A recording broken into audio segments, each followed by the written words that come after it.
Hello and welcome to this week's Astro Forecast, the week of April 27th, where we are starting off with the Taurus new moon.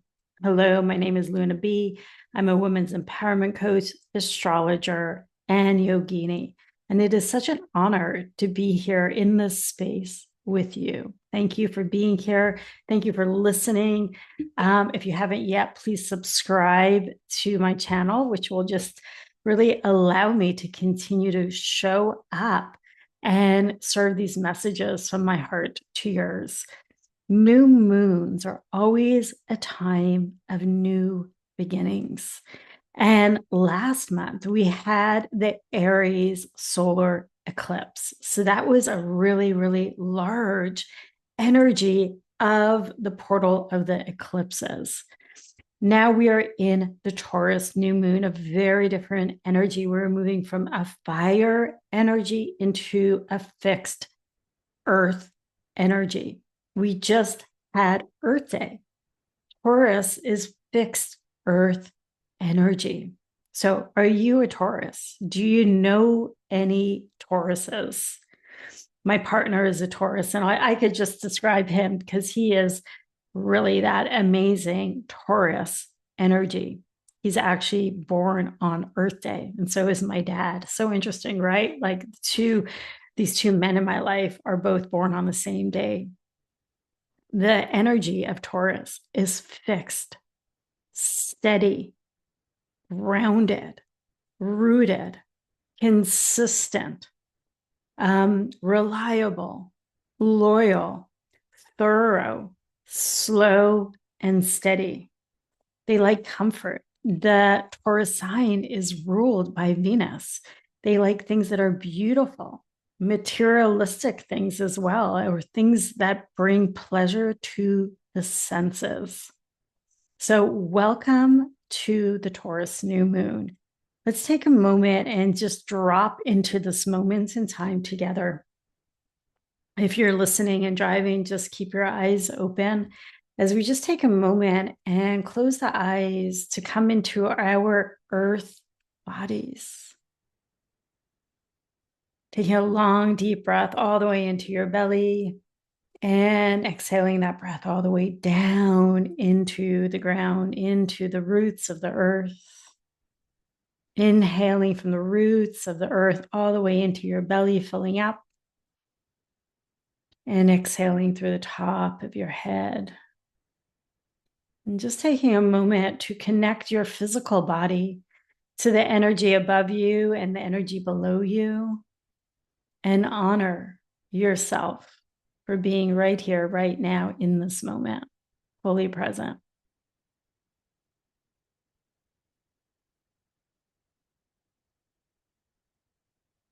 So this week, we are definitely experiencing on Saturday, April 26th, there has been a Mars-Pluto opposition, a tension in the air. If you're feeling this energy of push and pull and drive and discomfort, this is what's going on. Pluto is in Aquarius and Mars just moved into Leo. So they are in opposition to each other. And then at the apex of this is this Taurus moon.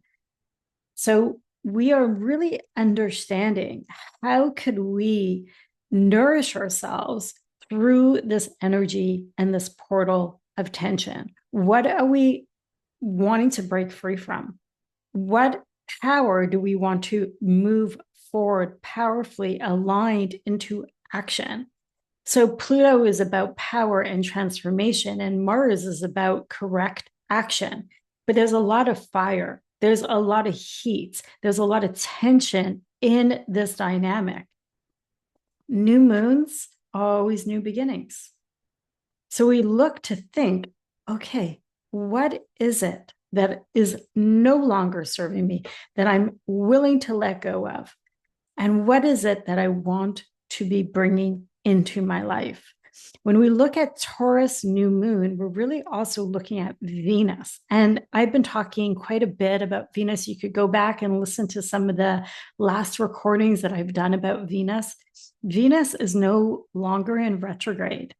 And on April 30th, she moves into Aries. She is slowly picking up her pace after her long retrograde cycle that went from Aries into Pisces. And on this new moon, she's still at the final degree of Pisces. Pisces is all about that flow of our emotional well-being, how we value ourselves. What do we do in order to flow in our life, in order to move things forward in our life?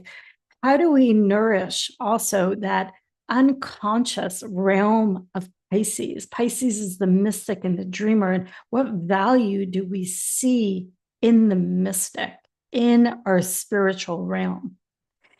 And then Venus is going to be moving on April 30th into Aries, where there is that intention of taking all the wisdom of the Venus retrograde in her new birth of the morning star into the sign of Aries, where she's also going to meet up with Neptune. So what lessons have you learned about your own worth, value, and what is living a life aligned with what nourishes you in your relationships? And so I really recommend that during this Taurus new moon that you really, really, really take some time to ground yourself, to root yourself, to affirm yourself, to spend time in silence, in stillness, and to reflect on your own journey of self-worth and self-value. And where do you get to move forward? What lessons have you learned? What lessons are now complete as you move forward with Venus in Aries? What are the new intentions and the seeds that you're planting on this Taurus new moon? So the new moon is always when the sun and meet up, and it only happens in all the signs once a year. So Taurus moon is exalted in Taurus. It is extremely, extremely satisfied in this way of Venusian comfort. The moon represents comfort. The moon represents how we nourish ourselves. And Taurus is actually one of the signs that knows it better than any other sign, the sign of comfort and luxury. So what could you do on this special day on Sunday to really, really take care of your body, of your soul, of connecting to this earth body and reaffirming what is of utmost important and valuable to you at this time? What are those seeds that you're planting? What are the intentions that you are setting? Be gentle, be methodical, take your time, go within, and do it in a way that is slow and calming for your nervous system. Wishing you a blessed new moon. If you're interested to learn more, stay tuned. I'm going to be offering a free masterclass on the lunar nodes on May 6th. So you are most welcome to join. I'd love to have you there. And if you're interested to learn more about astrology or any of my offerings, just reach out. Thank you for tuning in. Have a blessed, blessed week ahead. Namaste.